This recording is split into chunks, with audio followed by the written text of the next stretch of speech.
Gente, eu quero iniciar hoje uma palavra sobre o Messias, o Salvador, que veio para o mundo para nos salvar. Estamos chegando pertinho do Natal e Isaías é um texto magnífico para falar sobre o Messias, para falar sobre o Salvador do mundo, porque ele principalmente quem prediz, quem fala sobre a vinda do Messias e o seu papel aqui na Terra. E hoje eu queria, particularmente, falar sobre Isaías no capítulo 49, onde fala sobre o servo do Senhor. Esses capítulos 49, 50, 51, na verdade até o 53, fala muito, são chamados os capítulos do servo, porque se referem ao Messias, esse Messias que vem e fala desde a sua vinda, o seu sofrimento, a sua glória. Então são capítulos, os capítulos do servo de Isaías 49 a 53, que falam com muita propriedade sobre a vinda do Messias, a vinda do Salvador. E hoje eu recebi uma figurinha que falava justamente isso. Não esqueçam, o Natal é sobre a vinda do Salvador. E é isso que se refere ao Natal. Claro que nós aproveitamos no Natal e nós celebramos juntos como família, nós aproveitamos e estamos juntos, nós nos confraternizamos, nós comemos bastante, celebramos, mas, na verdade, o grande propósito de tudo não é apenas festejar o final do ano e o início de um novo ano, não é apenas festejar tudo isso, a celebração em família, mas é celebrar o Natal, a vinda do Salvador, a vinda do Messias. Isaías 49, ele começa dizendo: escutem-me, vocês ilhas, ouçam vocês, nações distantes. Antes de eu nascer, o Senhor me chamou. Desde o meu nascimento, ele fez menção do meu nome. Ele fez de minha boca uma espada afiada, na sombra de sua mão ele me escondeu, ele me tornou uma flecha polida e escondeu-me na sua aljava. Ele me disse: você é meu servo, Israel, em quem mostrarei o meu esplendor. Mas eu disse: tenho me afadigado sem qualquer propósito. Tenho gastado minha força em vão e para nada. Contudo, o que me é devido está na mão do Senhor, e a minha recompensa está com meu Deus. E agora o Senhor diz: aquele que me formou no ventre para ser o seu servo, para trazer de volta Jacó e reunir Israel a ele mesmo, pois sou honrado aos olhos do Senhor, e o meu Deus tem sido a minha força. Ele diz: para você é coisa pequena demais ser meu servo, para restaurar as tribos de Jacó e trazer de volta aqueles de Israel que eu guardei. Também farei de você uma luz para os gentios, para que você leve a minha salvação até os confins da terra. Assim diz o Senhor, o Redentor, o Santo de Israel, aquele que foi desprezado e detestado pela nação, ao servo de governantes. Reis o verão e se levantarão, líderes o verão e se encurvarão, por causa do Senhor que é fiel, o Santo de Israel, que o escolheu. Vamos ficar por aqui, qualquer coisa depois continuamos. Esse é um texto belíssimo, porque fala deste Messias, mas esse Messias como servo. E é assim mesmo que Jesus vem ao mundo, como servo. Nasce numa manjedoura, nasce num lugar o mais humilde dos humildes, vamos assim dizer, onde os seus pais, José e Maria, não puderam achar um lugar onde ele pudesse nascer. Nasce ali, no meio de bois, jumentos, ovelhas, no meio de animais, num lugar super simples, mas é assim que ele vem como servo. Apesar de ser rei e senhor, ele ele se encarna como gente, como um menino simples. Deus se encarna como uma pessoa simples para, através da sua simplicidade, conquistar o mundo. Porque é parte da natureza do Messias, é parte da natureza de Deus. Ele mesmo disse, olha, vinde a mim, todos vós que estáis cansados e oprimidos e sobrecarregados, e eu vos aliviarei. Tomai sobre vós o meu jugo e aprendei de mim, que sou manso e humilde de coração, e achareis descanso para as vossas almas. Então, essa é a natureza de Deus, essa é a natureza de Jesus de Nazaré, do Messias, simples e humilde de coração. E ele vem como esse servo que é chamado pelo Pai para ir às nações distantes. E ele diz, antes de eu nascer. Claro que aqui tudo é uma figura, porque ele é Deus, ele sempre existiu. Mas ele se refere à sua encarnação. Antes dele nascer, ele já tinha um chamado. Jesus tinha um chamado para vir a este mundo, para nascer como gente, para crescer como cada um de nós, para vir trazer a palavra. Então, ele diz, olha, antes de eu nascer como gente, como ser humano, eu já tinha um chamado. Desde o meu nascimento, Deus fez menção do meu nome para me tornar o Messias, o Salvador. E aí ele vem como Messias, vem como Salvador, vem também, de uma certa forma, trazer juízo, é isso que ele diz no verso 2, ele fez de minha boca uma espada afiada, na sombra de sua mão, ele me escondeu, me tornou uma flecha polida, escondeu-me na sua aljava, ou seja, Jesus vem como essa flecha, como essa espada afiada, que vem também a salvação. Por isso que o João diz muito bem, todos aqueles que creem têm a vida eterna, mas quem não crê tem a condenação eterna. Ou seja, ao Jesus vir, ao Messias vir, ele traz salvação e condenação ao mesmo tempo. E por isso que Isaías diz que ele vem como que uma espada, como uma flecha afiada, essa flecha que está na aljava de Deus. E aí Deus diz, você é meu servo, Israel, em quem eu mostrarei o meu esplendor.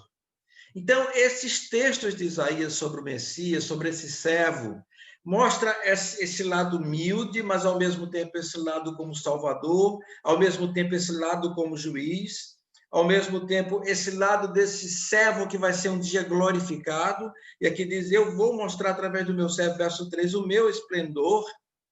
Mostra também as lutas do servo, no verso 4, por exemplo, diz, você é o meu servo, Israel, e esse servo responde e diz, mas eu tenho me afadigado, sem qualquer propósito, tenho trabalhado em vão, de uma certa forma, tenho gastado minha força em vão e para nada. Ou seja, retrata um pouco desse fracasso, entre aspas, do Messias, de Jesus, de ter vindo, de ter morrido numa cruz como um assassino, como um ladrão, né? Como um fugitivo, um prisioneiro, um criminoso da justiça. E esse Jesus que aparentemente é um fracassado, na verdade não é. E isso Isaías 53 retrata muito bem sobre os frutos que esse ato do Messias, ao morrer na cruz, vai trazer sobre toda a humanidade. Mas há todas as suas lutas, e as suas lutas humanas. E claro que Jesus também passa pelas suas lutas humanas. Né? E aqui diz, olha, me afadiguei, trabalhei em vão, será? Mas não, foi pago um alto preço. Nós sabemos, o preço foi muito alto. Mas ele mesmo diz, contudo que me é devido está na mão do Senhor, e a minha recompensa está com meu Deus. Porque Jesus ele é tentado em todas as coisas, como diz Hebreus. Ele também foi tentado. O diabo mesmo tentou. Olha, venha cá, eu te dou todos os reinos deste mundo, se você me adorar. Para que sofrer em vão? Né? A Bíblia nos diz que ele foi tentado pelo diabo no deserto.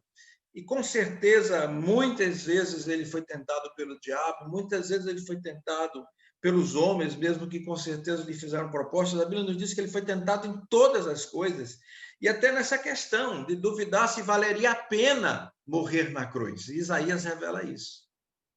Será que eu me afadiguei em vão? Será que eu gastei minha força em vão e para nada? Contudo, o que me é devido está na mão do Senhor e minha recompensa está na mão de Deus. E isso vale para nós também. Às vezes a gente pergunta, será que tudo aquilo que eu fiz para Deus foi em vão? Será que tudo aquilo que eu me dediquei para Deus não valeu de nada? Será que a minha recompensa é nada, é zero? Mas aqui ele diz, não, a minha recompensa está na mão do Senhor e a minha recompensa pertence a Deus. Que texto lindo, gente. E agora Deus diz, agora o Senhor diz, aquele que me formou no ventre para ser o seu servo, que aqui é o Messias mesmo falando, para ser o seu servo, para trazer de volta Jacó, reunir Israel a ele mesmo.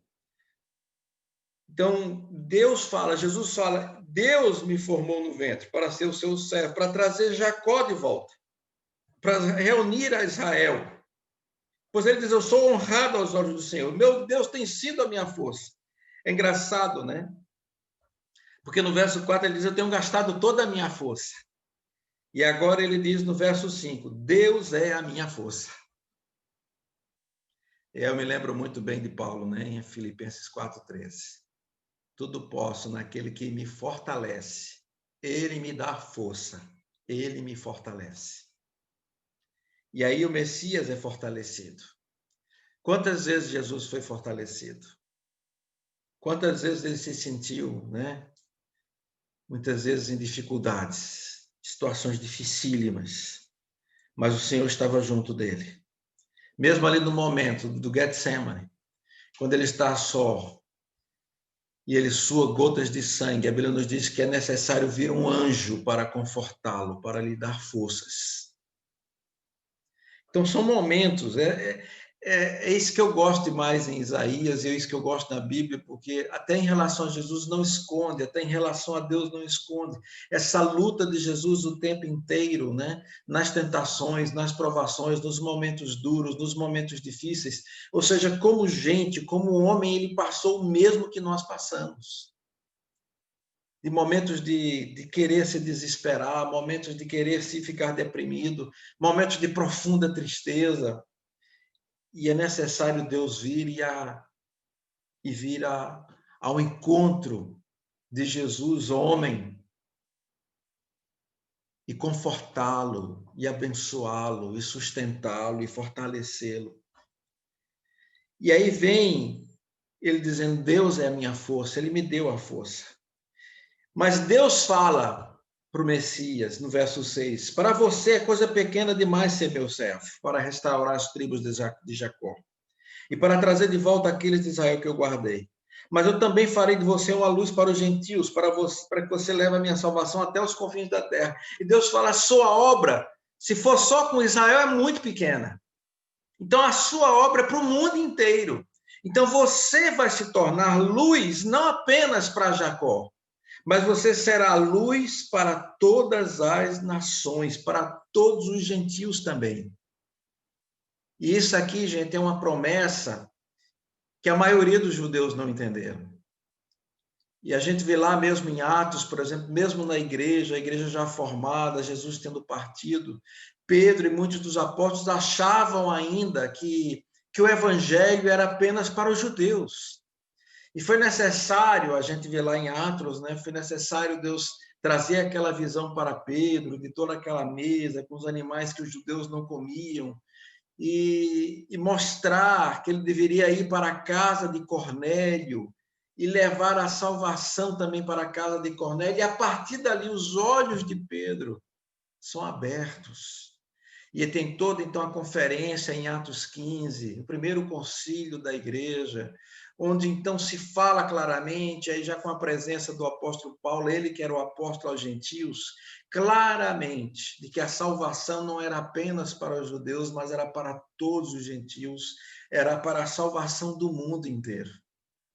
Mas é impressionante que é tão claro, está tão claro no Velho Testamento, como é que os líderes judeus não conseguiram ver que essa salvação era para a humanidade toda. Era para todos os gentios também, e não apenas para Israel. Porque esse sempre foi o propósito de Deus, desde lá Abraão. Abraão, eu te farei bênção para todas as famílias da terra, sê tu uma bênção. Através de ti eu vou abençoar todas as famílias da terra. Então, a bênção de Deus sempre foi para todos. A bênção de Deus foi para todos. E Jesus, que é o Messias, vem com esse propósito de abençoar a todos, de abençoar a terra, de abençoar a humanidade. Então, eu vou fazer de você o Messias, que não é apenas o Messias de Israel, mas que é o Messias que vai trazer luz para todos os gentios, e você vai levar a minha salvação até os confins da terra.